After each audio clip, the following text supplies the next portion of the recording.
Sa isang iglap, gumuho ang mundong inakala ni Georgina na perpekto nang mahuli niya ang asawa niyang si Marco sa piling ng ibang babae. Ngunit higit pa sa pagtataksilang sumugat sa kanya, kundi ang katotohanang ang mga bagay na minsan niyang pinahalagahan ay kayang ibigay sa iba ng ganoon na lamang. Unti-unti siyang inagawan ng lahat, posisyon, impluensya at maging ang tahanang itinuring niyang kanlungan hanggang sa maiwan siyang wasak at nag-iisa. Sa pagbabalik niya sa probinsya, muli niyang nakaharap si Fabian, ang lalaking tahimik na nagmahal at naghintay sa kanya. Sa piling nito, unti-unti niyang binuo ang sarili at ang planong paghihiganti. Ngunit sa kanyang pagbabalik sa lungsod, hindi na siya ang dating Georgina. Sa lahat ng lugar, dito pa talaga. Naniga si Georgina sa mismong pintuan ng kanyang opisina. Hindi siya agad nakagalaw at nakapagsalita. Para bang sa isang iglap, huminto ang mundo at ang tanging umiiral na lang ay ang tanawin sa harap niya. Ang asawa niya, si Marco, ay mahigpit na nakayakap at hinahalikan ng sekretarya nitong si Rhea sa loob mismo ng kanyang opisina. Biglang napatayo si Rhea mula sa pagkakaupo sa swivel chair na halos manginig sa takot. Namutla ito. Nanginginig ang mga kamay habang pilit inaayos ang gusot nitong blouse. "Ma'am, hindi po." "Tumahimik ka!" Isang tingin lang mula kay Georgina. Sapat na para maputol ang sasabihin ng babae. Hindi iyon sigaw, pero mas mabigat pa sa sampal ang bigat ng kanyang boses. Samantala, si Marco ay nanatiling nakatayo na hindi man lang nagmadaling lumayo. Hindi siya nagmukhang nahuli. Sa halip, parang siya pang may ganang mainis. "Georgina," malamig nitong sabi. Tila ba siya pa ang naaabala. "You're overacting." Napalingon si Georgina sa kanya. Dahan-dahan, tila may pumuputok na ugat sa sentido. "Overacting?" Mahinahon niyang ulit. Isang hakbang ang kanyang inilapit. "Hinahalikan mo ang ibang babae sa loob ng opisina ko." Nanginginig na ang boses ni Georgina, ngunit pinipigilan niyang tumaas ito. "At ang tawag mo doon? Overacting?" Napailing si Marco. Tila walang pakialam. "It's not what you think." "Talaga? Mukha bang may ibang interpretation ang nakita ko?" Tahimik si Rhea sa gilid, halos hindi makahinga. Ngunit napansin ni Georgina ang isang bagay na lalong nagpasiklab sa apoy sa loob niya. Ang kwintas na suot nito ang dahilan ng pamimilog ng kanyang mga mata. Dahan-dahan siyang lumapit sa babae na hindi inaalis ang tingin sa leeg nito. "Alisin mo yan!" "Ma'am, sinabi kong hubarin mo yan!" Ngayon ay mas lalong malamig na mas mapanganib. Nanginginig ang mga daliri ni Rhea habang hinawakan ng kwintas. Ngunit bago pa niya iyon tuluyang matanggal, biglang nagsalita si Marco. "Don't!" Pareho silang napalingon dito. Diretso ang tingin ni Marco kay Georgina na tila walang pagsisisi at walang takot. "At bakit?" "Dahil hindi naman niya inaangkin ang kwintas na yan." Parang may sumabog sa tenga ni Georgina. Saglit siyang natahimik pagkatapos ay napangiti. Isang ngiting peke. "Ah, talaga lang ha? Alam mo ba kung ano yan? Regalo mo yan sa akin. First anniversary natin. At ngayon, nasa leeg na ng kabit mo." "Watch your mouth," mariing sabi ni Marco. "Excuse me?" "Rhea works for me. At wala kang karapatang maliitin siya ng ganyan." Napatawa ulit si Georgina. Ngayon ay mas malakas na't mas mapait. "Wala ba akong karapatan? Ako ang may-ari ng kumpanyang to, Marco." Gumalaw ang mga panga ni Marco na tila nagpipigil. Halata ang kanyang pagkairita sa paraan ng pagtitig ni Georgina sa kwintas na suot ni Rhea. "Pwede ba? Tigilan mo yung drama mo." Dahan-dahang napalingon si Georgina sa kanya. "Drama?" Napabuntong hininga si Marco, tsaka itinuro ang kwintas sa leeg ni Rhea. "Hindi ko yan ibinigay sa kanya. Pinahiram ko lang, saglit lang naman eh." "Pinahiram?" "Oo, may event kasi siya. Wala siyang maisuot na maayos na alahas. So I let her use it. That's it." Natahimik si Georgina sa loob ng ilang segundo. Pagkatapos ay napangiti siya. Hindi iyon masayang ngiti. Ang bait mo naman pala. Nagpapahiram ka na ngayon ng anniversary gift natin sa ibang babae. Georgina, stop twisting things. Kwintas lang naman yan eh. Lang? Kwintas lang? Alam mo ba kung kailan mo yan ibinigay sa akin? Hindi sumagot si Marco. First anniversary natin.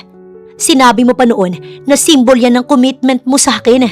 Ang bilis namang magbago ng meaning. Hindi ko binago. Ikaw lang tong nagbibigay ng kung ano-anong kahulugan. Talaga, Marco?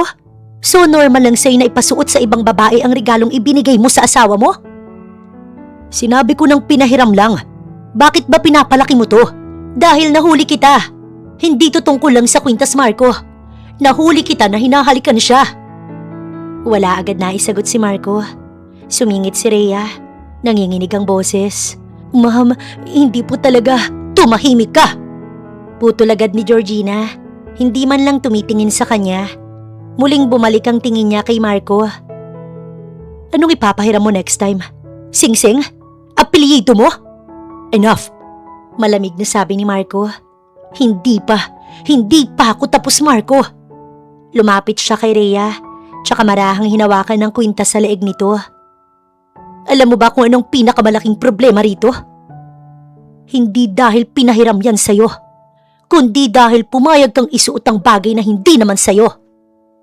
Dahan-dahan niyang binitiwan ng kwintas, tsaka tumingin muli kay Marco. At ikaw, hindi mo man lang naisip kung anong ibig sabihin niyan sa akin? Kung nagagalit ka dahil sa kwintas niyan, kaya kitang ibili ng kahit ilang kwintas na gusto mo. O kaya ng kahit na anong matipuhan mo. Name it. Parang may pumutok sa loob ni Georgina, ngunit sa halip na sumigaw, ngumiti siya, isang mapanganib na ngiti. Talaga? Okay. Tumango siya, isang desisyon ang nabuo sa kanyang isip. Tumingin siya kay Rhea, isang sulyap na sapat para manginig ang babae. Kasunod noon, inilipat niya ang paningin kay Marco. Marco, tanggalin mo siya. I'm ordering you. Tanggalin mo siya ngayon din. Wala akong karapatang utusan ako sa ganyang bagay. Mariing tutol ni Marco. Ako ang may-ari ng kumpanyang to. At ako ang may hawak ng operasyon. She stays. Walang matatanggal. Matatag na pagkakasabi na iyon ni Marco. Para kay Georgina, isang malinaw iyon ng pagpili. Naningkit ang kanyang mga mata. Excuse me? Diretso siyang tiningnan ni Marco. I said, walang matatanggal. Ulitin mo. Hamon niya, mahina pero mapanganib. Rhea stays. She's good at her job at wala kang sapat na dahilan para tanggalin siya. Wala. Nahuli kitang hinahalikan siya sa loob ng opisina ko. That's a personal matter. Hindi yan basihan para mawalan siya ng trabaho. Personal? Ginawa ninyo yan sa loob ng kumpanya. Sa loob ng opisina ko, Marco. Hindi pa rin yung sapat na basihan. Not unless you want a legal case on your hands. Saglit na natahimik si Georgina, ngunit hindi siya umatras. Sa halip, mas tumalim ang tingin niya. Hindi mo ko tinatakot, Marco. Hindi kita tinatakot. Pinapaalala ko lang sa iyon na hindi lang ikaw ang may kapangyarihan dito. Dahan-dahang napalingon si Georgina kay Rhea. Tahimik pa rin ang babae. Nakayuko nanginginig, animoy isa itong inaping biktima. Ngayon, may isang taong nakatayo sa tabi nito at handang ipagtanggol siya. Muling bumalik ang tingin ni Georgina kay Marco. At pipiliin mo siya? Hindi agad sumagot si Marco. Ngunit sapat na ang katahimikan nito. Sapat na ang tindig nito sa tabi ni Rhea. Sapat na rin ang paraan ng pagtitig nito kay Georgina. Walang pagsisisi. Okay, kung ganun. Patuloy niya. Mas kalmado pero mas delikado. Huwag niyong kalilimutan ang araw na to. Ma'am, I'm sorry. Walang ano-ano ay wika ni Rhea. Nanatili itong nakayuko, magkahawak ang mga kamay. Tila nagtitipon ng lakas ng loob. Hindi po dapat nangyari yun. Kasalanan ko po. Lumapas ako sa dapat kong lugar. Nanatiling tahimik si Georgina. Nakatitig lamang. Walang emosyon sa muka. Ngunit mas delikado yun kaysa sa galit. Kung yun po ang makakapag-ayos ng lahat, magre-resign na lang po ako. Hindi. Matigas at walang pag-aalinlangan na tugon ni Marco. Sir, I said no. Pero sir, ako na po ang... Hindi ka magre-resign. Wala kang ginawang mali sa trabaho mo. Parang may malamig na hangin na dumaan sa pagitan nilang tatlo. Dahan-dahang napatitig si Georgina kay Marco. Wala. Mahina niyang ulit. Wala. Personal issue to. Hindi dahilan para sirain ang career ng isang empleyado. Career? Ang laki naman ng concern mo. Because I'm being fair. Sagot ni Marco. Matigas ang tono. Fair? Sa tingin mo fair to? Mas fair kaysa sa ginagawa mo ngayon. Which is? Using your position para gantihan siya. Saglit na natahimik si Georgina, ngunit hindi siya umatras. Sa halip, mas naging kalmado ang kanyang boses. At least ako, hindi ako nagtatago sa likod ng salitang professionalism para pagtakpan ng ginagawa ko. Enough, Georgina. Hindi pa. Lumipat ang tingin niya kay Rhea. Gusto mong mag-resign? Tanong niya sa babae. Nag-aalangan si Rhea na sumulyap kay Marco. At doon pa lang, alam na ni Georgina ang sagot. Napangiti siya. Isang ngiting puno ng panunuya. Hindi ka makakapagdesisyon hanggat hindi siya nagsasalita. Ma'am, hindi po ganun. Then prove it. Biglang natahimik si Rhea. Hindi ito makasagot. Hindi rin ito makatingin ng diretso kay Georgina. Muling bumalik ang tingin ni Georgina kay Marco. At ikaw, ipinaglalaban mo pa talaga siya? I'm protecting my employee. No, pinipili mo siya. Isang mahabang katahimikan, mabigat at nakakasakalang tensyong namamagitan sa kanilang tatlo hanggang sa tumango si Georgina. Fine, kung ayaw niyang umalis at ayaw mo siyang paalisin, then stay. Napakunot ang noo ni Marco. What are you? Stay. Pareho kayo. Ulit niya ng mas malinaw. Hindi iyon indikasyon ng pagsuko. Sa mga mata ni Georgina, may ibang plano nang nabubuo. At tignan natin kung hanggang kailan kayo tatagal. Nagbabanta ka ba? No. Saglit siyang tumingin kay Rhea. Isang titig na nagpatigil sa paghinga ng babae. Opportunity. Sabi niya pagkatapos ay tumalikod. At sa unang pagkakataon, hindi na galit ang iniwan niya sa silid, kundi isang bagay na mas delikado. Sa loob ng gusali ng kumpanya, tila may sariling buhay ang mga bulong-bulungan. Sa bawat sulok, sa pantry, sa elevator maging sa hallway, iisang paksa ng usapan, ang relasyon ni na Marco at Rhea. Grabe ka, narinig mo ba? Bulong ng isang empleyada habang nagtitimpla ng kape. Hindi na raw talaga tinatago, lantaran na. Umiling ang kanyang kasama. Kawawa naman si Ma'am Georgina. Siya pa naman ang nagtatag ng kalahati ng kumpanyang to, tapos gaganyanin lang siya. Sa kabilang mesa, napasali rin ng dalawang lalaki sa usapan. Hindi ko gets si Sir Marco. Kung may problema sila ng asawa niya, pwede namang ayusin. Pero yung ipagpalit sa sariling sekretarya, parang ang baba naman nun. At si Rhea ang kapal ng muka. Alam namang may asawa, siya pang may ganang magpakita rito na parang siya ang reyna. May halong inis at pagkasuklam ang kanilang mga tinig. Hindi na rin maitago ang opinyon.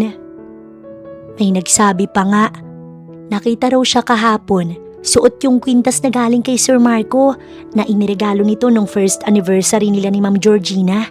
Seryoso? Sabay-sabay na tanong ng iba. Oo, kaya lalo ko naiinis sa kanya.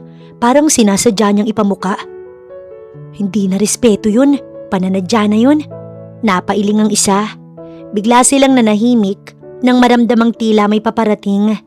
Dahan-dahang bumukas ang pinto ng elevator. At mula roon, lumabas si Rhea. Unti-unting nagdilim ang ekspresyon ng kanyang muka. Ang kaninang maamong anyo, napalitan ng matalim na tingin. Mahigpit niyang kinuyom ang kanyang mga kamay na halos mabaon ng kuko sa sariling palad. Mga plastik. Pabulong, ngunit gigil niyang sambit. Sa isang iglap, nagbago ang kanyang tindig. Itinaas niya ang baba, inayos ang buhok at muling isinuot ang maskarang matagal niya nang kinagisnan. Ang pagiging inosente, mahinhin at kaawa-awa. Ngunit sa loob-loob niya, kumukulo ang galit. Sino ba sila para husgahan ako? Kung may dapat sisihin, si Georgina yan. Siya ang hadlang. Siya ang kailangang mawala. anya sa sarili. Napalingon siya nang marinig ang pamilyar na boses mula sa dulo ng hallway. Rhea? Ani Marco, sa isang kisap mata, nag-iba ang lahat. Agad na nanlambot ang mga mata ni Rhea. Namuo ang luha at ang kaninang matigas niyang ekspresyon napalitan ng takot at panghihina. Bahagya siyang napaatras. Tila ba iniiwasan ang mga matang nakatingin sa kanya. Marco?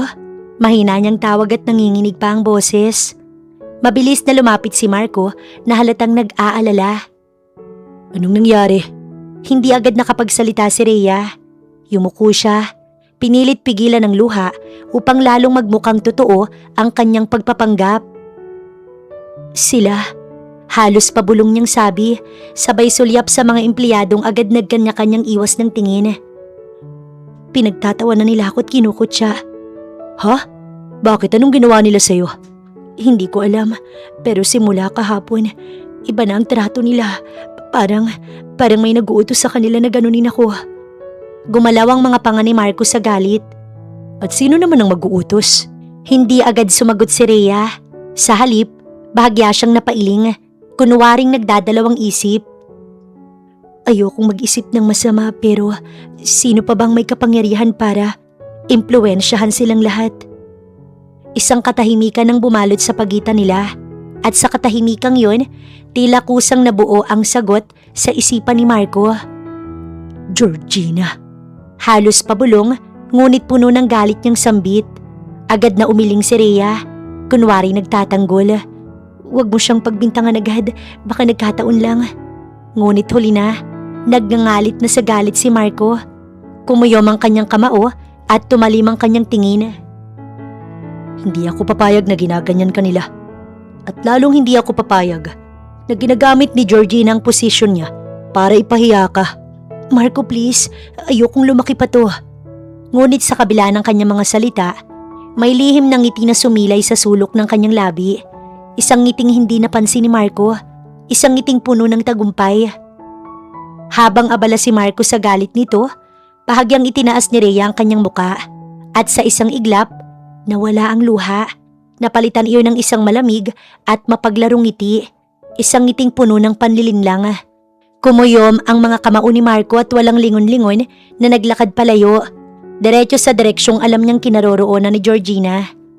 Habang papalayo ang lalaki, unti-unting nagbago ang ekspresyon ni Rhea na puno ng panlilinlang. Tumingin siya sa mga empleyadong kanina lamang ay malalakas ang loob na husgahan siya. Ngayon, biglang nananahimik ang mga ito. Bahagya siyang ngumiti. Mag-ingat kayo sa mga sinasabi niyo. Mahina, ngunit may babala niyang sabi. Matapos iyon, naglakad na rin siya palayo. At sa sandaling yon, napagtanto ng lahat na ang kabaitang ipinapakita ni Rhea ay isa lamang balat kayo. At sa likod nito, may isang babaeng kayang manipulahin ng lahat para pabagsakin ang sinumang hahadlang sa kanya. Mabigat ang pagbukas ng pinto ng opisina ni Georgina. Halos umugong iyon sa buong silid. Dala ang galit na hindi na kayang itago ni Marco. Georgina! Hindi agad natinag si Georgina. Tahimik niyang tinapos ang binabasang dokumento bago marahang itinaas ang paningin. Kalma ang kanyang muka, ngunit ang mga mata niya ay malamig. Bakit ka sumisigaw sa opisina ko? Diretso siyang nilapitan ni Marco. Halatang kumukulo ang dugo. Huwag kang magpanggap na wala kang alam. Ano bang problema mo kay Rhea at kailangan mo siyang ipahiya sa buong kumpanya? Sandaling natahimik ang paligid. Dahan-dahang isinara ni Georgina ang folder sa kanyang mesa. At bakit ko naman gagawin yun? Talaga wala kang ideya? Lahat ng empleyado, iisang paksa ng usapan. Pinagtatawanan siya, minamaliit, at huwag mong sabihin sa akin na nagkataon lang yun. Dahan-dahang tumayo si Georgina, ngunit sa bawat segundo, parang mas lumiliit ang espasyo sa kanilang pagitan. At sa tingin mo, kailangan kong utusan ng mga tao para makita ang katotohanan? Kaya mo at ginawa mo. Napangiti si Georgina. Sa bawat hakbang niya palapit kay Marco ay lalong bumibigat ang tensyon sa kanilang pagitan. Hindi ko kontrolado ang bibigat isip ng mga tao sa kumpanyang to. Kung may sinasabi sila, baka may dahilan. Don't twist this. Hindi siya ganito tratuhin dati. Ngayon lang. Pagkatapos mong mabigo na tanggalin siya. Isang matalim na titig ang ibinato ni Georgina. Kaya pala. Kaya pala ano? Kaya pala ganyan kakagalit. Dahil sa kanya. Biglang kumunot ang noo ni Marco. Hindi ito tungkol sa nararamdaman ko. Tungkol ito sa ginagawa mo. Ngunit hindi na siya pinakinggan ni Georgina. Sa halip, mas lumapit pa siya hanggang halos magkatapat na sila. Sabihin mo nga sa akin, ano ba talagang gusto mong mangyari?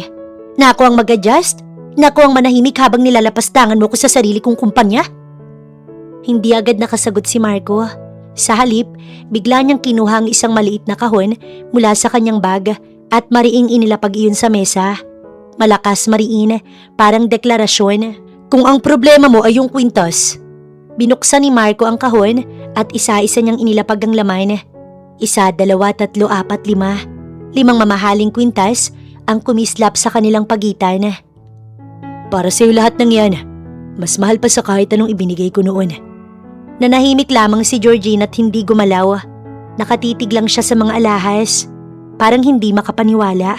At pagkatapos, dahan-dahan siyang natawa. Hindi malakas, ngunit sapat para marinig iyon ni Marco. Ganito na lang? Ganito kababa ang tingin mo sa akin? Akala mo mababayaran mo ang kahiyan? Unti-unting tumataas ang kanyang boses. Akala mo kayang palitan ng 5 pirasong alahas ang respeto na winasak mo? Bigla niyang itinulak ang kahon. Nagkalansingan ng mga kwintas. Kumalat sa mesa. May ilan pang halos mahulog. Hindi ako binibili, Marco.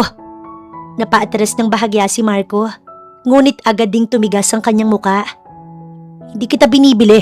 Pinapakita ko lang na wala kang dapat ipagdamdam. Wala ba talaga? Wala. Dahil kung mayroon man, ikaw ang may gawa. Hindi mo matanggap na hindi mo siya napaalis. Kaya ngayon, gumaganti ka sa ibang paraan. At doon ay tuluyan ang nawala ang huling hibla ng pagpipigil ni Georgina. Gumaganti? Ako ang gumaganti? Lumapit siya. Halos madikit na sa mukha ni Marco ang mukha niya. Pinagtaksilan mo ko. Sa loob pa mismo ng opisina ko. Ginamit mo ang espasyo ko, ang pag-aari ko, para sa kahalayan ninyo. Hindi nakaimik si Marco, ngunit nanatili siyang matigas. At ngayon, ako pang may kasalanan dahil hindi ko pinipigilan ng mga taong nakikita ang katotohanan? Hindi mo kailangan magsalita. Sapat ng impluwensya mo para sirain siya. Napangiti si Georgina, isang ngiting malamig at mapanganib. Alam mo kung anong nakakatawa, Marco? Hindi ko kailangang gumawa ng kahit ano. Kayo mismong sumisira sa sarili ninyo. Itinuro ni Georgina ang mga kwintas. Dalhin mo yan at ibigay mo sa babaeng pinili mo. Pagkatapos ay tumingin siya kay Marco. Diretso, walang takot, walang natitirang pagmamahal. Pero wag mong ipagkamali na kaya mong palitan ng sakit, dulot ng panluloko mo ng kahit gaano kamahal na bagay. Lumipas ang ilang segundo na walang gumalaw at nagsalita kahit isa man sa kanila hanggang sa muli niya itong balingan. At isa pa, hindi ako gumaganti. Pero kapag ginawa ko, hindi ka na makakabangon. Napakagaling. Ako na nga ang niloko. Ako na nga ang pinahiya. Ako pa ngayon ang kontrabida. Hindi ka biktima rito, sagot ni Marco. Ako ang asawa mo at sa halip na ipagtanggol mo ko, ako pang inaakusahan mo. Napaatras ng bahagya si Marco. Mumitit na natiling matigas ang muka. Kung wala kang ginagawa, patunayan mo. Natawa si Georgina. Hindi ko kailangang patunayan. Huminga siya ng malalim at pilit kinokontrol ang sarili. Nanahimik ang buong silid at sa katahimikang yon, mas malinaw pa sa anumang sigaw ng puot sa puso ni Georgina. Matapos yun ay siya na mismong lumabas ng sariling opisina upang iwan doon si Marco. Nang sumunod na araw, masyadong tahimik ang elevator para sa isang gusaling dati kumikilala sa bawat hakbang ni Georgina. Habang pababa ang bilang ng mga palapag, nakatitig lang siya sa sarili niyang refleksyon sa salamin. Maayos ang postura, matikas ang tindig, walang bakas ng kahinaan sa kanyang muka. Pagbukas ng elevator, agad siyang sinalubong ng pamilyar na labi. Ngunit may mali, walang lumapit, walang bumati ng good morning ma'am. Sa halip, may mga matang agad umiwas. May ilan na nagbulungan, May ilan na tumitig, sandaling may halong awa. Awa, doon siya bahagyang natigilan. Hindi siya sanay sa ganoong tingin. Dahan-dahan siyang naglakad papunta sa kanyang opisina. Bawat hakbang, parang may bigat. Hindi dahil sa pagod, kundi dahil sa kakaibang pakiramdam na unti-unting sumisiksik sa kanyang dibdib. Napatigil siya pagdating sa may pinto ng kanyang opisina. May ibang nameplate na naroon. Hindi agad pumasok sa isip niyang nakita, kaya inilapit pa niya ang sarili. At doon niya tuluyang nabasa, Marco Villanueva, acting CEO. Nanlamig ang kanyang mga daliri. Saglit siyang natahimik, pagkatapos ay marahan siyang natawa. Isang maikling tawa, punong-puno ng disbelief. Ang bilis naman, bulong niya sa sarili. Hindi pa man siya tuluyang nakakariak. Biglang bumukas ang pinto mula sa loob at lumabas si Rhea. Saglit na nagtama ang kanilang mga mata. Nagulat ang babae, ngunit mabilis din itong nakabawi. Bahagya itong yumuko, ngunit may kakaibang kumpiyansa na ngayon ang tindig nito. Mama, mahina nitong bati. Hindi sumagot si Georgina. Hindi niya kayang alisin ang tingin sa loob ng opisina. Sa loob ng kanyang opisina, nakita niyang komportabling nakaupo si Marco na tila siya ang may-ari. Marahan siyang pumasok. Oh, nandito ka pala. Walang emosyong sabi ni Marco habang nakasandal sa upuan. Ano to? Exactly what it looks like, sagot ni Marco. Hindi ka marunong magbiro. Tanggalin mo yan. Tinuro niyang nameplate sa labas, ngunit hindi gumalaw si Marco. Sa halip, may kinuha itong folder at marahang inilapag sa mesa. Sit down. Hindi siya umupo. Sa halip, mas lumapit pa siya. Marco, tinatanong kita, ano to? Board resolution. Effective immediately. Hindi agad iyon hinawakan ni Georgina. Tinitigan lang niya. Parang ayaw niyang kumpirmahin ang nasa isip niya. Binibiro mo ba ako? Tahimik lang si Marco. Binibiro mo ba ako? Hindi. Bigla niyang hinablot ang folder at binuksan. Habang binabasa niya ang laman, unti-unting nagbago ang ekspresyon ng mukha niya. Mula sa disbelief, patungo sa galit, hanggang sa isang malamig na katahimikan. Imposible, hindi pwedeng mangyari to. Inapprove ng board, majority vote. Napailing si Georgina. Hindi sila gagalaw nang wala akong pahintulot. Gumalaw sila. Hindi. Ako ang may pinakamalaking shares sa kumpanyang to. Ako ang bumuo ng kalahati ng kumpanyang to. Ngunit ako ang nagpapatakbo nito. Tugon naman ni Marco. Hindi mo kayang gawin to sa akin. Ngunit sa pagkakataong yun, hindi na siya sinagot ni Marco. Sa halip, tumayo ito at umikot sa mesa. Hindi na ikaw ang may final say dito, Georgina. Simula ngayon, ako na. Parang ngayon lang nagsisink in ang lahat. Napakabilis naman ng mga pangyayari. Ganoon lamang kadali sa kanyang asawa na alisan siya ng karapatan. Hindi pwedeng ganito lang. Isang araw lang at mawawala sa akin lahat. Nanginginig ang boses ni Georgina ng sandaling yun.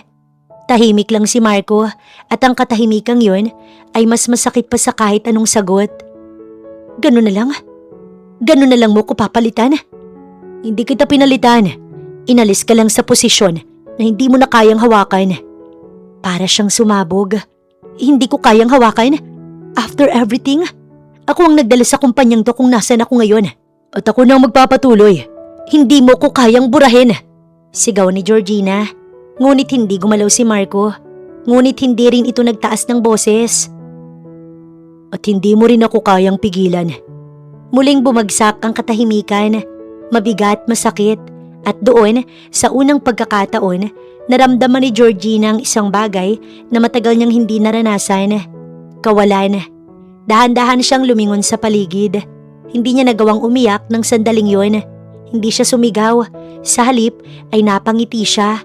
Isang ngiting walang emosyon, ngunit mapanganib. Sige. Napakunot ang noo ni Marco.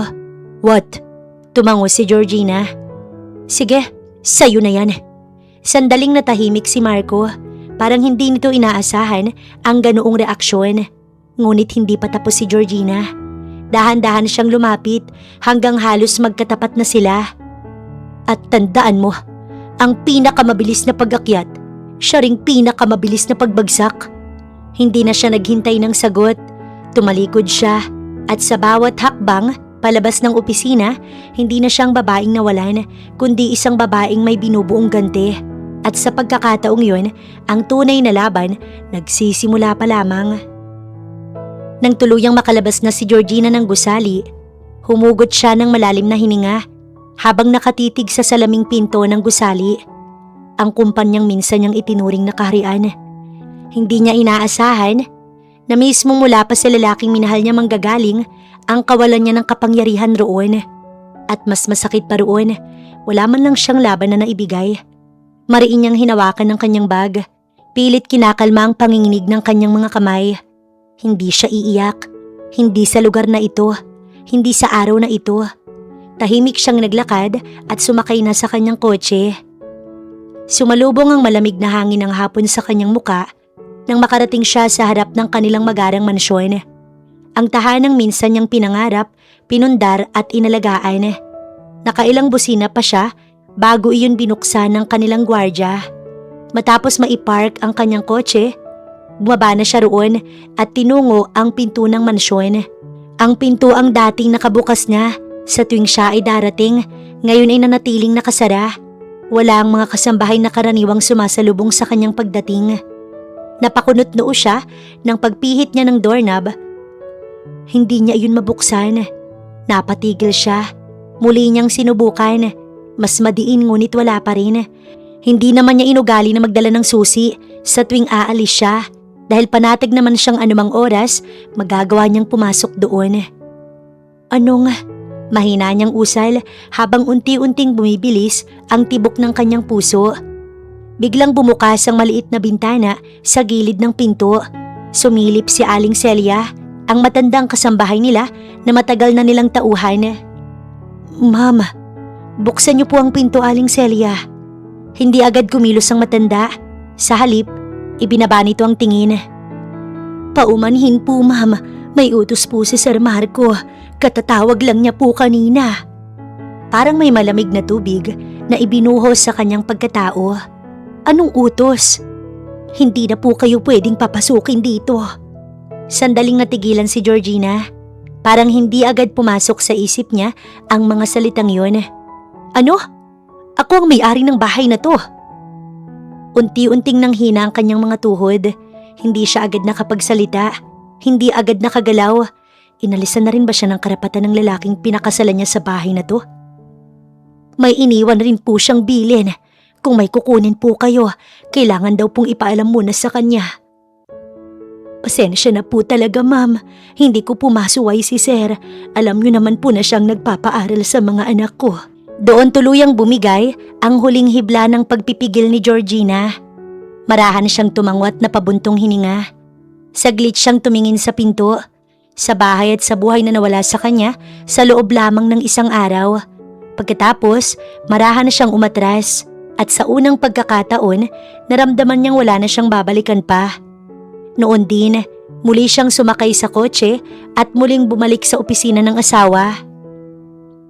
Napasandal sa swivel chair si Marco nang siya ay makita. Ilang segundong naging tahimik ang loob ng opisina.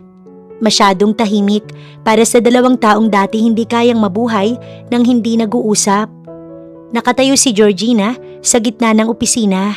Hindi siya umupo, hindi siya nagpakalma. Diretso lang ang tingin niya kay Marco. Bakit? Isang simpleng tanong pero ramdamang bigat. Hindi agad sumagot si Marco. Abala ito sa pag-aayos ng manggas nito na tila walang narinig. Marco, tinatanong kita. About what? About what? Gustong bang isa-isahin ko? Sige, yung pagtataksil mo, yung pagpapahiya mo sa akin, yung pag-agaw mo sa posisyon ko, at higit sa lahat, bumaba ang boses niya, mas delikado. Yung dahilan kung bakit mo ginawa lahat ng to. Nanatiling tahimik lang na nakatingin sa kanyang asawa na wala siyang mabakas na kahit anong emosyon sa mukha nito. Dahil lang ba kay Rhea? Hindi kumurap si Marco. Hindi lang. Parang may tumusok sa dibdib ni Georgina. Hindi lang? Then what? Anong wala sa akin na nakita mo sa kanya? Sabihin mo, gusto kong marinig mula sa'yo. Huminga ng malalim si Marco. Pagod na ako, Georgina. Pagod? Sa ano ka napagod? Sa'yo. Sa akin? Sa lahat. Sa kontrol mo. Sa paraan mo ng paghawak ng lahat. Ng kumpanya ng buhay ko pati ako. Unti-unting nagbago ang ekspresyon ni Georgina. Mula sa galit patungo sa hindi makapaniwala. Kontrol? Ako ang may kasalanan? Hindi ko sinabing kasalanan mo lahat. Pero hindi mo rin nakikita kung anong ginagawa mo. Pinagtatrabahuhan ko ang kumpanyang to araw at gabi para sa atin. Para sa pangalan natin. At doon ka nagkamali. Putol ni Marco. Biglang natahimik si Georgina. Hindi na atin yun. Sa'yo na lang. Parang may bumagsak na pader sa kanilang pagitan. Hindi mo na ako isinama. Desisyon mo, direksyon mo. Lahat ikaw. Ako, tagasunod. Hindi totoo yan. Talaga ba? Kailan mo huling tinanong kung anong gusto ko? Wala siyang naisagot. Saglit lang pero sapat na. At si Rhea, ano siya, solusyon? Sa kanya ko nakita ang halaga ko. Mas madali siyang pakitunguhan. Mas mababa kesa sa akin. Mabilis niyang balik. Tumaas ang panga ni Marco. Mag-iingat ka sa mga salita mo. Bakit? Masakit bang marinig ang totoo? Pinagpalit mo ko sa isang babaeng wala pang kalahati ng pinagdaanan ko para sa'yo. Hindi kita ipinagpalit. Then what is this? Anong tawag mo dito? Accident? Choice. Pinili ko to. Pinili mo. Pinili mo kong saktan. Pinili mong sirain ang pinagsamahan natin. Pinili mong baliwalain lahat ng pangako mo sa akin. Naalala mo pa ba? Yung sinabi mo ng anniversary natin na kahit anong mangyari, hindi mo ko iiwan. Ang bilis mong kalimutan lahat. Napaka-unfair mo. Ako ang nagmahal. Ako ang nagtiwala sa'yo at ako ang nanindigan sa'yo. Kahit nung wala ka pa. At ngayon, ako pang iiwan mo na parang wala lang. Nanatiling tahimik si Marco. Doon, nawala ang huling bahagi ng puso ni Georgina na umaasang may natitira pa. Tumango siya ng dahan-dahan. Okay, salamat. Napakunot ang noo ni Marco. Para saan? Sa halip na sagutin iyon ni Georgina, ay ito ang iniwan niyang mga pangungusap sa asawa. Tandaan mo to, Marco. Hindi ako yung tipo ng babae na basta na lamang pwedeng itapon. Kapag nawalan ako, mas may mawawala rin sa'yo. At sa pagkakataong yon, ipinaramdam niya kay Marco na hindi siya isang mapagmahal na asawa para rito, kundi isang banta na darating na mga araw. Pagdating ng sasakyan sa harap ng hasyenda ng kanyang mga magulang, agad bumukas ang malaking gate. Parang matagal nang hinihintay ang pagbabalik ni Georgina. Pagbaba pa lamang niya ng sasakyan, naroon na ang kanyang mga magulang sa veranda. Nakatayo tahimik at mabigat ang mga tingin. At si Fabian na kanyang kinakapatid na nasa gilid lamang, nakasandal sa haligi, nakamasid sa kanya. Hindi lingid sa lahat ang pangyayari sa kanyang buhay. Georgina, unang nagsalita ang kanyang ina, bakas ang pag-aalala sa tinig. Anak, lumapit ka. Hindi agad kumilos si Georgina. Para bang sa isang iglap, bumalik siya sa pagiging batang kailangang sumunod, ngunit hindi na siya ang babaeng yun. Ma, huwag niyo po akong kaawaan. Napahigpit ang hawak ng kanyang ina sa rehas ng veranda. Hindi kita kinakaawaan, nag-aalala ako sa'yo. Pareho lang po yun. Georgina! Mariing sambit ng kanyang ama. Doon siya napatingin sa matandang lalaki. Ang unang lalaking sinisigurado niyang magiging sandalan. Alam na namin ang nangyari at hindi kami mananahimik lamang. Papa, kinuha nila ang lahat sa akin. Hindi lang kumpanya, hindi lang bahay, pati dignidad ko. Dahan-dahang umakyat si Georgina sa veranda. Sa bawat hakbang, mas lalong nagiging matatag ang kanyang anyo. Pagdating niya sa harap ng mga magulang, hindi siya yumuko, hindi siya nagpakita ng kahinaan. Babalikan ko sila. Hindi paghihiganti ang sagot, anak. Agad na tugon ng kanyang ina. Hindi iyon paghihiganti, Laura. Ito'y pagkuha ng nararapat sa anak natin. Tila pagsang-ayon ng kanyang papa. Handa ka na ba? Noon biglang napalingon si Georgina sa pinagmulan ng tinig. Maging ang kanyang mga magulang na sina Laura at Rosauro ay napalingon din kay Fabian. Tinatanong kita, handa ka na ba sa lahat ng gagawin mo? Ulit ni Fabian sa mas mahinahong tinig. Saglit na nagtagpo ang kanilang mga mata. Sa mga sandaling yon, tila nawala lahat. Ang galit, ang sakit, ang ingay ng mundo. Ang natira lang, isang kasiguruhang hindi siya mag-iisa sa laban. Nandito lang ako, sasamahan kita. Sa narinig na iyon na wika ni Fabian, sa kabila ng lamig ng kanyang puso, may isang bahagi ng kanyang sarili ang bahagyang kumalma. Sa gabing yon, habang ang hasyenda ay nalulubog sa katahimikan, isang desisyon ng tuluyang nabuo. Hindi na siya ang babaeng pinagsarahan ng pinto ng sarili niyang bahay. Hindi na siya ang babaeng tinanggalan ng lahat. Sa pagkakataong to, siya na ang kukuha at walang makakapigil sa kanya. Hindi nga sinayang ni Georgina ang mga araw niya sa hasyenda. Habang ang buong lugar ay natutulog sa katahimikan ng gabi, siya ay nananatiling gising. Nakaupo sa lumang mesa sa silid-aklatan, napapalibutan ng makakapal na dokumento, laptop at mga nakabukas na ilaw na tila sumasalamin sa kanyang naglalagablab na isip. Isa-isang dumadaan sa kanyang mga mata ang mga report, financial statements, email threads, mga kontratang dati hindi niya pinapansin ng lubusan dahil may tiwala siya noon. Ngayon wala na. Kahit wala na siya sa kumpanya, hindi pa rin tuluyang naalis sa kanya ng asawa ang access sa mga iyon. Ang sloppy mo, Marco. Mahina niyang bulong habang pinipihit ang pahina. Hindi mo napansin to? Napahinto siya sa isang detalye, isang discrepancy, isang maliit na butas, ngunit sapat para magdulot ng malaking pinsala. Dahan-dahan siyang napangiti. Bawat kahinaan niyo, gagamitin ko. Hindi mo kailangang mag-isa. Napasinghap si Georgina nang marinig ang tinig mula sa likuran niya. Hindi rin niya namalayang may pumasok. Paglingon niya, naroon si Fabian, nakasandal sa pinto, hawak ang 2 tasa ng kape. Gabi na pero mukhang hindi ka pa rin titigil. Lumapit si Fabian at inilapag ang 1 tasa sa tabi niya. May oras ka pa rin sana para huminga kahit konti. Sandaling natahimik si Georgina, nakatingin sa usok ng kape. Huminga? Fabian, inagawan ako ng lahat at ang gusto mo magpahinga ako? Ang gusto ko, huwag mong kalimutang tao ka pa rin. Doon direktang napatingin ng matagal si Georgina sa lalaki. Parang may gustong basahin sa mga mata nito. Isang bagay na hindi niya makita noon o piniling wag pansinin. Oh, bakit mo ko tinitingnan ng ganyan? Wala. Unti-unting isinara ni Georgina ang folder sa harap niya. Halika, biglang sabi ni Fabian. Ha? 5 minutes. Kung hindi mo nagustuhan, babalik ka rito. Sandaling nag-alinlangan si Georgina. Ngunit hindi niya alam kung bakit tumayo siya. Tahimik silang naglakad palabas ng silid, dala ang tasa ng kape, hanggang makarating sa veranda. Malamig ang hangin, tahimik ang gabi, at sa itaas, ang kalangitan puno ng mga bituin, mga bagay na matagal niya nang hindi napapansin. Naalala mo? Tanong ni Fabian habang nakatingala. Ano? Balik tanong ni Georgina. Dito ka madalas tumambay dati, kapag galit ka sa mundo. Bahagya siyang napangiti.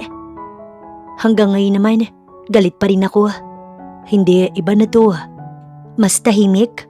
Tanong niya. Mas mapanganib. Diretsyong sagot ng lalaki. Saglit silang natahimik, ngunit hindi iyon awkward. Sa unang pagkakataon sa mahabang panahon, hindi mabigat ang katahimikan. Georgina? Hindi ka nag-iisa.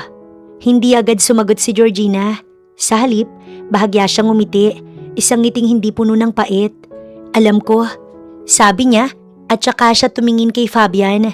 Mas malambot ang mga mata kaysa dati. Pero salamat sa pagpapaalala.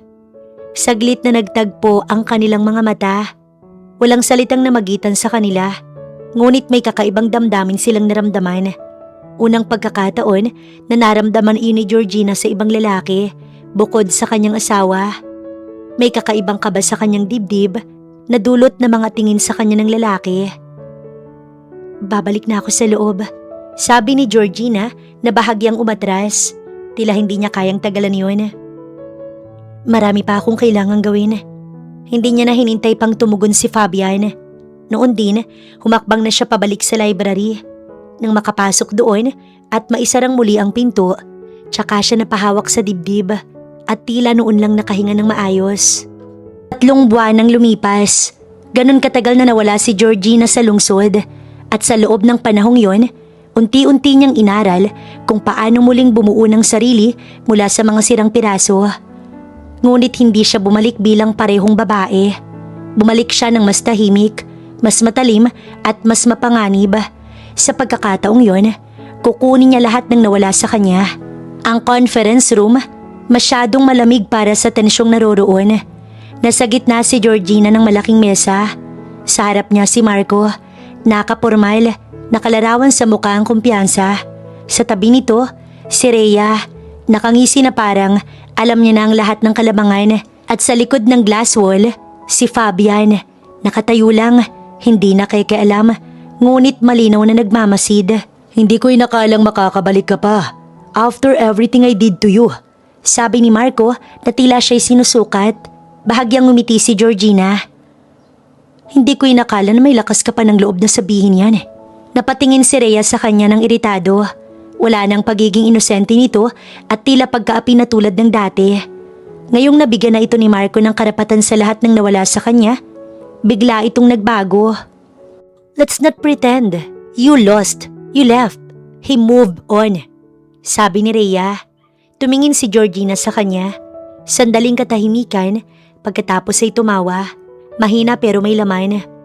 Oh, sweetheart, nung araw na umalis ako, noon pa lang, naka-move on na ako. At narito ko hindi dahil sa atensyon ng mahal mo, kundi para ipakita na makukuha ko ulit ang mga nawala sa akin. Namula si Rhea. What's your tone? Sabad ni Marco. Or what? Malamig na balik ni Georgina. Nagsimula ang presentation. Dito nagbago ang lahat. Isa-isa niyang inilatag ang data. Mga financial inconsistencies, operational leaks, contractual loopholes na hindi napansin ng legal team ni Marco. Habang nagsasalita siya, unti-unting nabubura ang kumpiyansa sa mukha ng mga board members. Ngunit si Marco hindi pa rin sumusuko. Saan mo nakuha ang mga report na yan? From your own system. Imposible. Walang access ang kahit na sino sa data na yan. Talaga ba? O baka hindi mo lang alam kung sinong may kakayahang pumasok sa sistema dito? Tanong ni Georgina, bahagyang nakataas ang kilay. Don't play games with me, mariing sabi ni Marco. Hindi ako naglalaro. Alam mo kung ano ko dito sa kumpanyang to. Hindi lang ako nagmamay-ari ng malaking shares. Ako rin ang bumuo nito. Kaya nagkamali ka ng inalisan ng karapatan dito. Kung titignan natin ang kabuuan, ang kasalukuyang proposal ng kabilang kampo, may structural weakness na maaaring magdulot ng long-term risk. Nagpalit siya ng slide. At ito ang revised model. Pinag-aralan ko ang bawat aspeto, from finance to operations to legal exposure. Dahan-dahan siyang tumingin sa bawat miyembro ng board. Hindi ito basta proposal. Ito isang sistema na kayang tumagal. Tahimik ang lahat, halos walang humihinga, hanggang sa may isang board member ang bahagyang tumango. This version of the proposal is more structurally sound. Excuse me, pinipili niyo siya kaysa sa akin? Mr. Villanueva. Tangkang awatin ng isa. No, matapos ang lahat ng ginawa ko, basta niyo nalang ibibigay sa kanya ng ganun lang. Hindi siya pinansin ng board. Sa halip, mas lalong naging formal ang tono ng isa. Hindi ito tungkol sa kung anong mga nagawa mo. This is about viability. Viability? Sa palagay niyo ba ginawa niya yan ng mag-isa? Doon na direktang tiningnan si Georgina. Sinong nasa likod mo? Tanong niya na halos pabulong, ngunit puno ng galit. Ngunit hindi natinag si Georgina. Sa halip, marahan niyang inayos ang kanyang mga papeles at saka siya tumingin kay Marco. Does it matter? At the end of the day, results ang tinitingnan nila. Something you failed to deliver. Hindi na nakapagsalita si Marco at sa loob ng silid na minsan niyang kontrolado, si Georgina na ulit ang may hawak ng laro. Paglabas nila sa conference room, sumunod si Marco sa kanya. Georgina! Huminto siya, ngunit hindi humarap. Tell me, paano ka nakabalik ng ganito kabilis? Sinong tumulong sa'yo? Dahan-dahan siyang humarap at sa likod niya lumabas si Fabian. Sandaling natigilan si Marco. Ikaw? Kayong dalawa? All this time, you betrayed me. Sigaw ni Marco. Napatawa si Georgina ngunit walang saya. Betrayed? You really want to use that word? Balikan natin. Nagloko ka. Inagaw mo ang posisyon ko. Kinuha mo ang tahanan ko. At binura mo lahat ng karapatang meron ako sa bagay na pinaghirapan ko. Tell me again, who betrayed? Biglang sumulpot si Rhea. Nanginginig. Kalokohan to. Hindi ka pwedeng basta nalang bumalik at kunin ang lahat. Napatingin si Georgina sa kanya ng matagal pagkatapos ay tumawa ng nakakainsulto. Oh my God, you're still here. What is wrong with you? Sigaw ni Rhea. Me? Nothing. I'm actually enjoying this. Stop laughing! Hindi siya tumigil. Sorry, akala mo talaga ikaw pa rin ang bida at sa'yo nakasentro ang lahat? Namula sa galit si Rhea. Mag-relax ka lang. Lumalabas ang tunay mong ugali. Nawawala yung pagpapanggap mo na isa kang api at mabait tulad ng dati. Georgina, we're still married. Mariing sabi ni Marco. Doon siya tumigil sa pagtawa at napalitan ng lamig ang kanyang ekspresyon.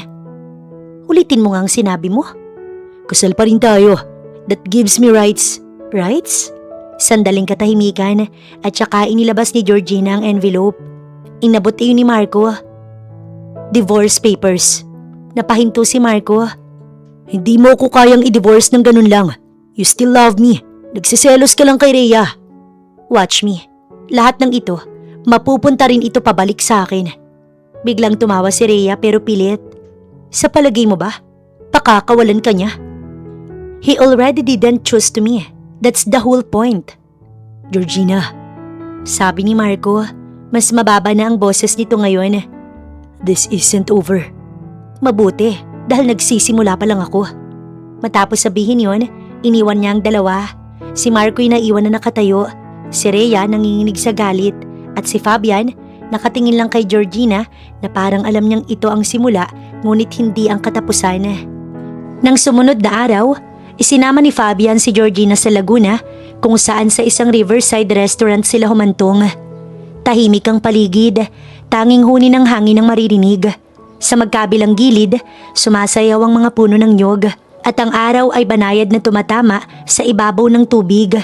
Sa harap ng mesa, tahimik na nakatanaw si Georgina sa ilog. Hindi mo pa rin kinakain. Puna ni Fabian, bahagyang itinutulak ang plato palapit sa kanya. Lalamig na yan.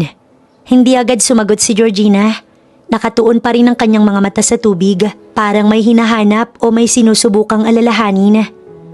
Ang tahimik dito. Yan naman ang dahilan kung bakit kita dinala rito, para kahit papaano makapagpahinga ka. Bahagya siyang napangiti. Kung may anong sumagi sa isip niya, unti-unti siyang napakunot noo. Isang ilog, isang bangka, isang araw na katulad nito. Hindi niya inaasahan kung bakit biglang bumalik ang alaala. Parang isang eksenang matagal nang nakabaon na biglang umahon sa ibabaw. Noon kasama niya si Marco.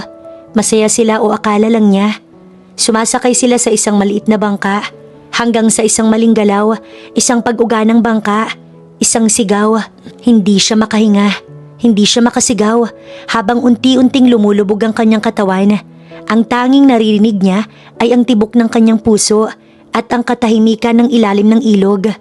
Hanggang sa may humawak sa kanya. Isang pares ng bisig na kumapit sa kanya at humila pa itaas. Hindi niya nakita ang muka. Hindi niya narinig ang boses. Ang huling alaala niya, ang liwanag sa ibabaw ng tubig. At nang siya'y magising, nasa mga bisig na siya ni Marco.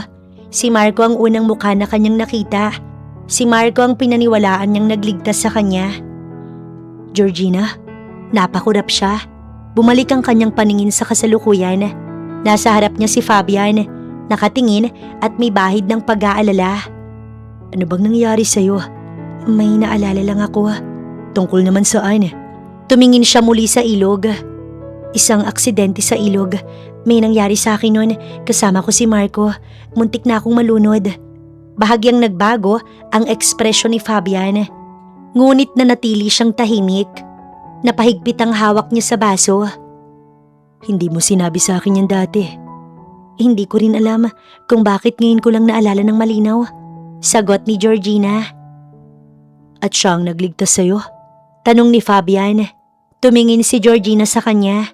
Noong hinila ko pataas, hindi ko nakita kung sino pero paggising ko, nasa mga bisig na ako ni Marco.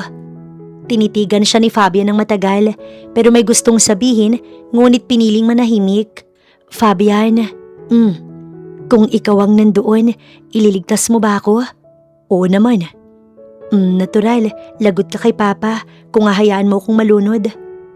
Georgina, isang araw malalaman mo rin ang katotohanan.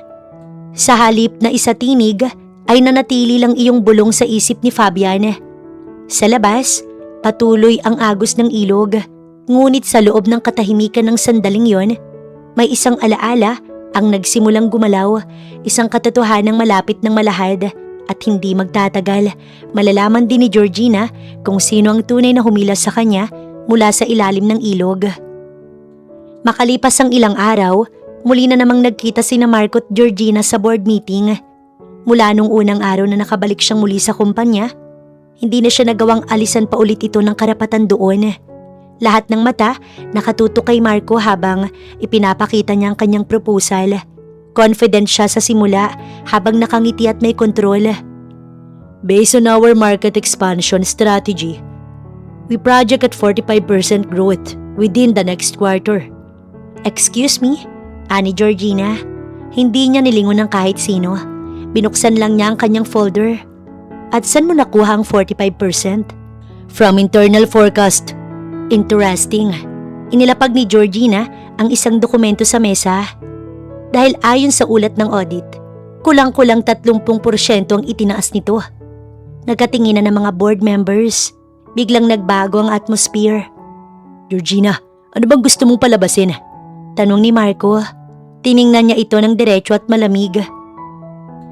Na minanipula mo ang mga datos para magmukhang mas malakas ang iyong proposal kaysa sa totoong sitwasyon nito. Isa-isang nagsalita ang board members. Is this true? Mr. Villanueva, ipaliwanag mo to. Did you verify these numbers? Unti-unting nawawala ang kanyang kumpiyansa. Parang unti-unting hinuhugot ang lupa sa kanyang ilalim. At si Georgina, tahimik lang habang nakamasid sa lalaking alam niyang pinagpapawisan kahit malamig doon. Hindi nakapagpaliwanag si Marco. Tila nasukol siya ng simpleng sinabing iyon ni Georgina. Sa kalagitnaan ng pagkabahala ni Marco, nagpaalam na si Georgina at ipinaubayan na sa board ang mga sumunod pang sandali. Samantala sa labas ng boardroom, halos hindi makahinga si Rhea. Narinig niya ang lahat. Hindi niya alam na ganito kagaling at kadesidido si Georgina upang mapabagsak lamang ang asawa. Nang makita niyang lumabas ito, agad niya itong hinabol sa hallway. Georgina! Huminto si Georgina. Dahan-dahan siyang humarap. Please, hindi ko alam na haabot sa ganito. Alam ko, bahagi ito ng paghihiganti mo, pero hindi mo maaaring pabayaan na lang doon si Marco. Ilusot mo siya sa eksenang yon.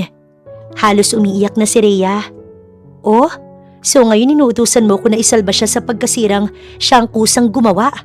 Gusto lang niyang patunayan ang kanyang kakayahan na hindi nagpapasa ilalim sa iyo. Okay na sana na gusto lang niyang patunayan ang kanyang kakayahan. Pero nagkaroon siya ng malaking kasalanan sa akin at alam mo yan. Sorry please, Georgina. I didn't mean to. Enough! Tumingin siya sa kay Rhea. Walang awa pero hindi rin galit. Hindi na mahalaga sa akin kung anong gusto mong mangyari. Ang mahalaga, nangyari na. Tumulo ang luha ni Rhea. Pwede pa ba nating ayusin? Hindi! Noon lumabas si Marco na kagagaling lang din sa loob ng boardroom. Sa loob ng opisina, magulo ang isip ni Marco. Sa ikalawang pagkakataon, muli siyang napabagsak ni Georgina. Georgina, hindi mo pwedeng sirain lahat tapos aalis ka lang. Hindi ka talaga matatahimik hanggat hindi ako nasisira. May kapaitan nitong wika. Marco, ikaw ang sumira nito. Pero kung tatanggapin mo lang ang lahat at magpapaubaya ka, hindi hahantong sa ganito. Ano pang gusto mo? Yung bahay? Sige ngayon din. Sa'yo na yung bahay na yun. Hindi ito about fixing things anymore. Lumapit siya ng kaunti, sapat para maramdaman niyang bigat ng mga salitang susunod. Eto na yung consequence. Ginagawa mo to para maghiganti? Hindi. Ipinakikilala ko lang sa inyo kung sino ko bago niyo ko nilokot tinraidor.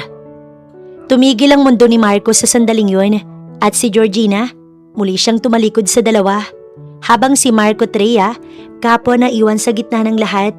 Bigo, wasak, at sa unang pagkakataon, kapwa sila nawalan ng kontrol sa lahat. Hindi na katulad ng dati ang conference hall. Ngayon, ang lahat ay mabigat, final at hindi na maibabalik pa. Nasa gitna si Marco, nakatayo pero halatang pagod na. Gusot ang kanyang suit, magulo ang buhok, at ang kumpiyansa ng dati niyang bitbit ay parang unti-unting inubos ng bawat board member na nakatingin sa kanya. Sa dulo ng mesa, naroon si Georgina na kalmado, nakaupo ng maayos, hawak ang folder na siyang naging susi sa lahat. After reviewing all discrepancies, we have reached a final decision. Sabi ng board chairman. Sandaling katahimikan, parang huminto ang oras. Lumingon ang chairman kay Marco. Marco Villanueva, effective immediately, you are removed from your position. Tahimik, walang palakpakan, walang bulungan kundi bigat. Parang bumagsak ang buong gusali sa isang tao lang. Napapikit si Marco. Hindi niyo pwedeng gawin to. Mahina niyang sabi pero agad siyang pinutol. Na-validate ang lahat ng findings. Hindi na kailangan pang pahabain ng usapan tungkol dito. Malamig na sagot ng isa sa board members. Dahan-dahang napayuko si Marco. Sa unang pagkakataon, wala na siyang argument, wala na siyang kontrol. Sa labas ng boardroom, si Rhea ay naghihintay. Nang bumukas ang pinto, nakita niya si Marco at alam niya agad, wala nang kailangang sabihin. Marco, mahina niyang tawag pero hindi siya nito tiningnan agad. Parang natatakot siyang makita ang katotohanan sa mata ng taong minsan niyang pinaniwalaan. Hindi lang ako natanggal. Wala na akong lahat. Lumapit si Rhea, nanginginig ang kamay. Hindi ko alam na aabot sa ganito. Hindi ko alam na, pero pinili ko pa rin. Putol ni Marco, pinili mo ko kaysa sa tama. Dagdag ni Rhea na umiiyak na rin. Ngayon na hindi na pagbabalat kayo ang lungkot at iyak na yon. Isa na iyong totoong emosyon. Marco, mahal pa kita kahit na wala na ang lahat sa'yo. At saka, hindi sapat yun ngayon. Mahinang tugon ni Marco na tila wala sa sariling naglakad ito palabas ng gusali habang nakasunod lamang si Rhea. Samantala sa loob ng boardroom, naiwan si Georgina na nakangiti at panalo. Dahil sa napatunayang kakayahan sa pamumuno, nais ng board na formal na ibalik si Georgina bilang Chief Strategic Officer. Sabi ng chairman. Approve. Sunod-sunod naman na sagot ng board members. Nakangiting napapikit si Georgina. Sa loob niya, alam niyang ito ang closure na matagal niyang hinihintay.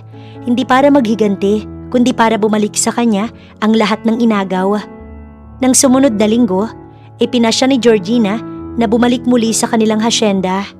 Para sa wedding anniversary ni na Laura at Rosauro, ang dating tahimik na lupain naging parang panandali ang mundo ng kasiyahan. May musika, may sayawan at may mga taong nagsasaya na parang walang mabigat na nakaraan. Ang buong hasyenda nakabihis ng ilaw at bulaklak. Pero para kay Georgina, may kakaibang bigat sa gabing to. Hindi dahil sa kasiyahan ng iba, kundi dahil sa isang pakiramdam na parang may mabubuksang alaala na matagal nang nakabaon. Sa garden, tahimik siyang naglalakad, malayo sa ingay ng reception. Hawak niya ang isang baso ng tubig. Hindi pa rin sanay sa dami ng tao kahit matagal na siyang bumabalik sa ganitong mundo. Hanggang may narinig siyang boses sa likod niya. Bakit narito ka't nag-iisa? Tanong ni Fabian, nakasuot ng maayos na polo. Pero gaya ng lagi, may kalmadong presensya. Parang hindi kailangang magsalita para mapansin. Maingay roon. Akala ko sanay ka na sa maingay. Sa halip na sumagot kay Fabian, nanatili si Georgina na nakatingin sa kanya.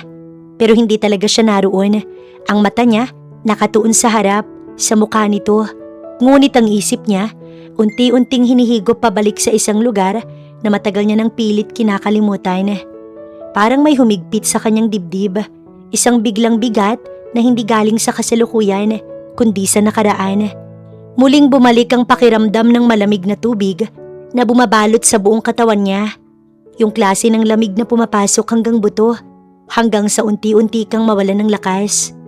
Narinig niya muli ang sariling paghingal, ang pagpupumilit niyang lumalaban kahit wala ng lakas ang kanyang mga braso. At sa gitna ng kaguluhan ng alaala, naroon ulit yun, ang kamay, diretsyong humawak sa kanya na parang hindi siya bibitawan kahit ano pa ang mangyari. Hindi ito nanginginig, hindi ito nag-aalinlangan. Parang alam na nito ang gagawin. Kahit siya mismo, hindi na alam kung paano pang mabubuhay. Georgina, okay ka lang ba? Yung ilog, naalala ko na naman, hindi ko alam kung bakit. Nagbago ang ekspresyon ni Fabian. Siguro may dapat kang malaman. Anong ibig mong sabihin? Hindi mo ba talaga nakilala ang lalaking humila sa'yo? Umiling si Georgina. Pumunta ako dito noon, sakay ng kabayo. Nakita ko may nahulog sa ilog. Hindi ko alam kung sino, pero hindi ako nagdalawang isip. Agad akong tumalon sa ilog upang sagipin ka. Unti-unting nanlaki ang mga mata ni Georgina. Nang maiyahon kita't madala sa pangpang, doon lumapit si Marco. Kaya minabuti kong kumuha na lang ng sasakyan para madala ka sa hospital. Pero pagbalik ko, nakaalis na ang nag-rescue sa'yo. Napaatras siya ng kaunti. Lihim ko na lang na inalam kung okay ka na pagkatapos nun. Tahimik si Georgina. Parang lahat ng memories na putol-putol, unti-unting nagdudugtong. Hindi mo sinabi sa akin. Umiling si Fabian. Hindi ko alam kung paano. At nung nalaman ko na engaged ka na kay Marco, mas lalo kong hindi nakahanap ng tamang timing. Ngayon ko lang nalaman na ikaw pala yun. Georgina, hindi ko alam kung paano pero matagal na kitang gusto. Noon pa man, lihim na kitang mahal. Fabian, sa loob niya, bahagyang may takot siyang naramdaman. Hindi ako nagmamadali. Ang gusto ko lang ay malaman mo. Ngayong makakalaya ka na kay Marco, hindi ko nais na pakawalan ka pa. Fabian, hindi ko pa kayang ibigay yung hinihingi mo. Hindi ko rin hinihingi ngayon. Kahit gaano katagal, handa ako maghintay. Nanatiling tahimik ang paligid. Parang sinadyang pahintuin ang oras para lang maramdaman ni Georgina ang bawat salitang binitawan ni Fabian. Humigpit ang hawak niya sa kanyang mga daliri, parang sinusubukang pigilan ang sariling manginig. Pero gusto kong makilala ka. Hindi yung Georgina na nakikita ng lahat, kundi yung Georgina na tahimik kapag masakit na. Yung Georgina na kahit nasasaktan, hindi sumusuko. Natatakot ako. Diretsyong amin niya. Halos hindi niya namamalayang lumabas ang salita. Natatakot na ako magtiwala. Natatakot na akong isipin na may darating ulit na hindi ako sasaktan. Saglit siyang tumigil at sa unang pagkakataon sa gabing yon, bahagyang nanginginig ang kanyang boses. Lahat ng inakala kong totoo kay Marco, naging kasinungalingan lang pala. Naging tahimik lang si Fabian at pinakinggan ng babae. Nakahanda siyang ibigay dito ang pag-unawang kailangan nito. Hindi ko hihilingin na kalimutan mo agad yun. Hindi ko rin pwedeng ayusin lahat ng sugat mo. Pero kung papayagan mo ko, pwede kitang samahan habang hinahanap mo ulit ang tiwala mo. Humakbang siya ng kaunti palapit, hindi para duminahin ang espasyo niya, kundi para mas maging malinaw ang kanyang presensya. Napasinghap si Georgina ng mahina. Hindi niya inasahan ng ganoong klaseng sagot. Walang pangako ng perpektong pag-ibig. Walang pressure kundi presensya. Tumingin siya kay Fabian. Ngayon, mas malinaw ang totoo. At doon niya nakita na hindi lamang ito basta lalaking nagligtas sa kanya noon, kundi isang taong handa siyang samahan at alalayan sa hinaharap. Hindi na kita hayaang mawala pa ulit, Georgina. Fabian, hindi ko pa alam kung saan tayo pupunta pero sige, susubukan ko ulit na magtiwala. Sukat sa narinig, napangiti si Fabian.